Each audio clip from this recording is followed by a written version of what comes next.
Now, Scranton, Pennsylvania. Do you know that's where Biden is from? Biden likes to brag, ladies and gentlemen, that he is from Scranton, Pennsylvania. And I wonder, since Scranton is in big, big trouble. You know, one of the things leading up to this, by the way, I should point this out. I should mention this. A source in the Scranton City Council spoke on condition of anonymity, said the big problem there was that the mayor and the city council had agreed to borrow to cover the shortfall, but a couple of consultants warned the banks not to lend to the city until a recovery plan was approved. So then the city balked at the whole thing. The city council balked because the recovery plan that was put in place to get loans from the banks included a 78% tax increase on businesses in Scranton. That's what nobody's telling you.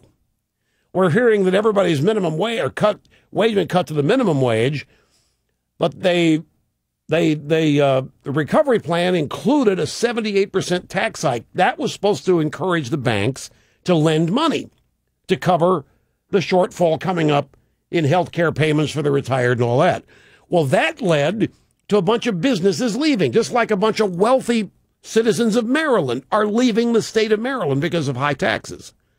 I've had that story in the stack for a couple days and haven't gotten to it, so now I thought I would. 78% increase in taxes on businesses.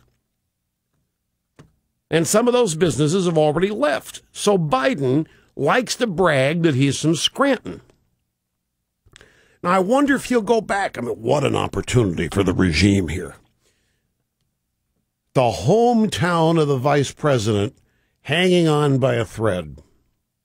This is the town where the walls in a little house where he grew up are so thin that his parents nevertheless got away with doing it in there, and none of the kids and none of the people in the house knew it. Parents are really good at this.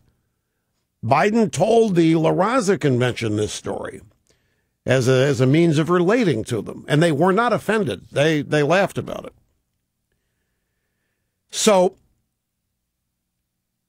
I think Biden ought to go back to Scranton, campaign stop, and talk up how Obama has created green jobs, and it doesn't matter whether they're rooted in coal or not.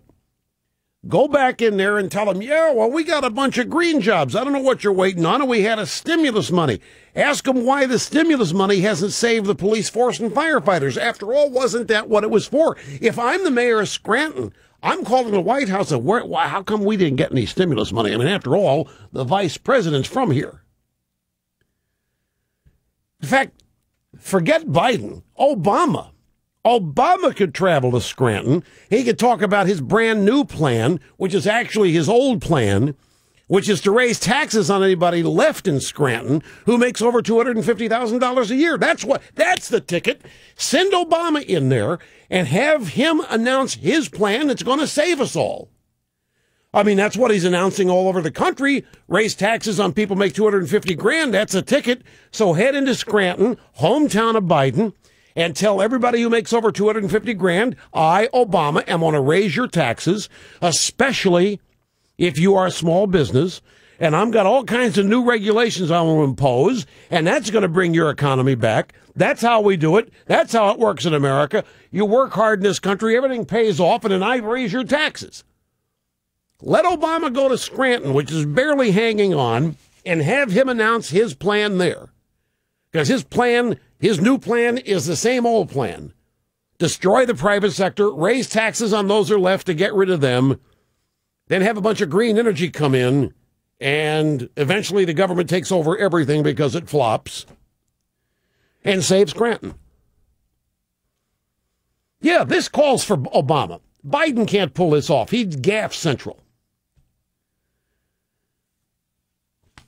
Yeah, no. It sounds to me like Scranton, Pennsylvania. It sounds like the middle class in Scranton, Pennsylvania is getting killed by all this compassionate big government. Yeah, Obama could go in there, he could announce his new emission rules in the EPA. and all the new regulations, Obamacare, all the great things are going to happen there, the new emissions regulations and all the fairness that Obama's got planned, and raise taxes on the evil rich who are not doing their fair share to save Scranton. Yeah, that's it. Have Obama go in and tell the people there that his plan will save their city. That's what he's telling everybody else. When the fact of the matter is that the middle class in Scranton is being killed by policies that have emanated from the Democrat Party from the get-go. It is the American left, it's liberalism, and it's the Democrat Party killing Scranton and any other city that's being bulldozed or soon to be bulldozed. I just ask yourself who's been running the place for how long. And I guarantee you're going to find a certain number of elements common to all of them. Democrats, union members, liberals, they're all going to have been there with unchecked power. Yeah, and then Obama, hire more teachers and more policemen and firefighters and more public sector union employees. That's a ticket. That's how we recover. That's how we rebuild this economy. That's what the Democrats are saying. That's what jobs are. More teachers and more cops and more firefighters. Go to Scranton, Mr. President, and tell them your plan. Go to Scranton, which is a city barely hanging on, and you tell them the details of your plan, and let's just see how they react to it.